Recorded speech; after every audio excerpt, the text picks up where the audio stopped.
चलिए, बहुत धन्यवाद आपका इस बात के लिए। और हम सीधा स्मृति जी के पास पहुंचेंगे। स्मृति मिश्रा जो अनुदेशिका हैं, प्रयागराज में तैनात हैं, और पेट भरने के लिए पैसे नहीं मिलते हैं तो फिर आदमी परेशान हो जाता है, मजबूर हो जाता है। और मजबूर इंसान गुहार के अलावा कुछ नहीं कर सकता, क्योंकि उसे तो यह भी खतरा है कि ये 10,000 का रोजगार भी न चला जाए। वो उसी वहापों में फंसा रहता है कि कैसे पेट भरा जाए, कैसे बच्चों की फीस जाए, और कैसे हम अपना परिवार चलाएं। स्मृति जी। जी, मिश्रा सर, आपको बहुत बहुत नमस्कार, बहुत बहुत आभार। और सपा के जो प्रवक्ता हैं उनको सादर नमस्कार, और पैनल पर सभी आदरणीय शिक्षकों को, बड़ी बहनों को मेरा सादर नमस्कार। बहुत अच्छा आज मौका है कि सपा के प्रवक्ता हैं। समय कम है, काफी समय हो चुका है। मैं सिर्फ एक बात कहना चाहूंगी, हमारी सारी पीड़ा आपको पता हो ही गई है। अब इसको आप विनती समझिए, सुझाव समझिए, परामर्श समझिए। इस समय ऐसा मतलब जो सत्तारूढ़ पार्टी है वो ऐसा काम कर रही है, वो अपने ही पैरों पर कुल्हाड़ी मार रही है। रोज नए नए ऐसा ऐसा आदेश ले आ रही है, जिस जनता ने उसे बहुमत से जिताया उसी जनता की वो टांग खींचने पर लगी हुई है। आज एक नजूल जमीन वाला जो विवाद था, प्रयागराज में भी जो वीआईपी एरिया थे वहां के बंगलों को और बिल्डिंग को तोड़ने का आदेश आ गया है। तो ये हाल है। तो समझ लीजिए बस बर्बादी की तरफ ही बढ़ती चली जा रही है। विनाश काले विपरीत बुद्धि। और मैं ये सुझाव देना चाहूंगी, सत्तारूढ़ की तो बुद्धि बिल्कुल भ्रष्ट हो गई है। ये एक सुअवसर है सपा पार्टी के लिए कि वो हम लोगों का मुद्दा उठाए, और हम लोगों की ही वजह से, मैं खुले मंच में खुले शब्दों में कह रही हूं कि हम लोगों की ही वजह से जो आई है सत्ता आपकी सपा की, मजबूती के साथ, और ये और मजबूती के साथ आएगी। आपसे विनम्र निवेदन है कि अखिलेश यादव जी तक हमारी बात आप ही पहुंचा सकते हैं। आप ही हमारा लोग का आप अंतिम उम्मीद है और आशा है। तो हमारी एक एक बात आप अखिलेश जी से पहुंचाइए, और हमारा मुद्दा संसद में पुरजोर तरीके से उठना चाहिए कि 11 साल की हमारी तपस्या अब आप ही के ऊपर निर्भर है। और सत्तारूढ़ पार्टी तो कुछ नहीं कर सकती है। हमने उसको वोट भी दिया, इस बार नहीं भी दिया, इतना बड़ा झटका भी मिला, फिर भी उनकी बुद्धि अभी एक ठिकाने नहीं आ रही है। उपचुनाव में पूरी तरह से ये सिमट जाएंगे, और 27 में तो सफाया निश्चित ही है। अवसर है सपा के पास, हमारा वोट उसी को जो हमारी दुख पीड़ा का इलाज करेगा। जी सर, आज के समय कम है तो मैं इतना ही कहना चाहूंगी, और पुनः आजम खान सर से विनती करूंगी कि हमारी आप लड़ाई पुरजोर तरीके से उठाइए और सदन में हमें न्याय दिलाइए। अब जो उम्मीद है आपसे ही उम्मीद है। धन्यवाद सर। चलिए, सीधा मैं पहुंचूंगा राजकुमार चौधरी साहब के पास।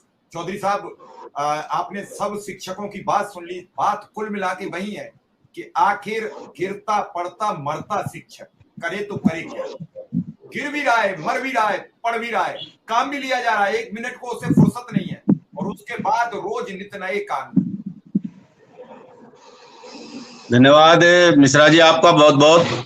और धन्यवाद विशेष रूप से करना चाहूंगा माननीय आजम खान साहब का, कि उन्होंने हमारे इन साथियों की पीड़ा को समझा और राष्ट्रीय अध्यक्ष जी के समक्ष रखने का जो वादा इन्होंने किया उसका हम तहे दिल से शुक्रिया अदा करते हैं। और मिश्रा जी, जैसा आपने कहा कि शिक्षक जाए तो जाए कहाँ, ये बात तय है कि किसी भी देश का भविष्य शिक्षक के हाथों में होता है हमेशा, देश हो प्रदेश हो। और इस सरकार ने बिल्कुल निश्चित कसम खा रखी है कि वो इस प्रदेश की शिक्षा व्यवस्था को, इस देश की शिक्षा व्यवस्था को, नई शिक्षा नीति लागू कर रही है, कभी कुछ कर रही है।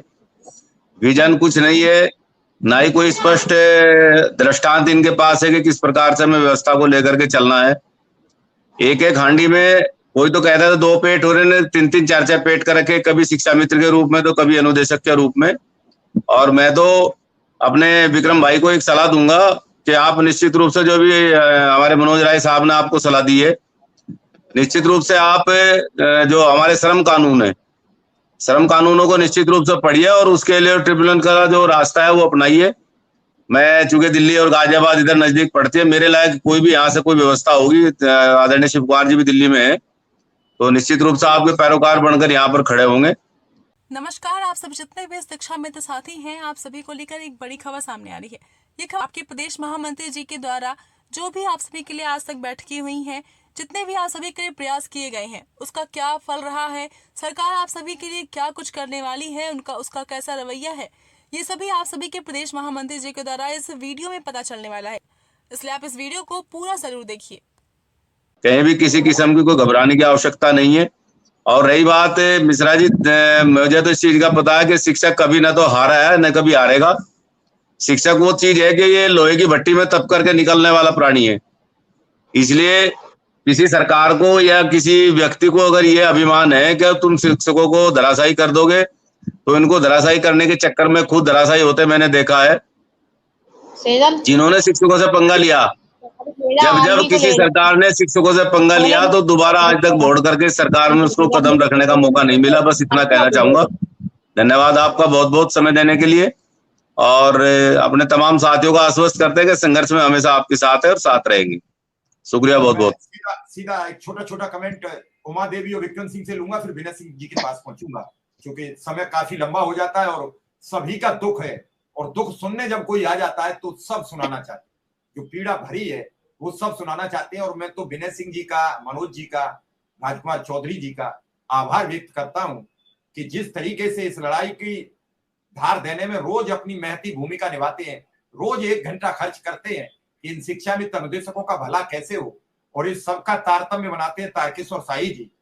तो मैं सब शिक्षक संगठनों को भी धन्यवाद देता हूं कि इतनी महती भूमिका निभाकर पहली बार ये पुल बना है, और इसकी बड़ी भूमिका तारकेश्वर साई जी और विनय सिंह जी ने निभाई है। साथ में राजकुमार चौधरी जी और मनोज राय जी पूरी तन्मयता से लगे हुए हैं, और मुझे लगता है कि इस लड़ाई को जीतने के कगार पर चल पड़े हैं। उमा जी कुछ अगर कहना चाहेंगे, सपा प्रवक्ता आपके समक्ष हैं। बिल्कुल बिल्कुल मेरे भैया, अपने भाइयों से यही कहना चाहूंगा, थोड़ा सा संक्षिप्त में, समय बहुत हो चुका है। मात्र धरना की जो आपने तिथि सुनी है वो तिथि से पहले तिथि होगी, बस उस तिथि पे आप लोग आशीर्वाद दीजिएगा, यही विनम्र निवेदन है बस।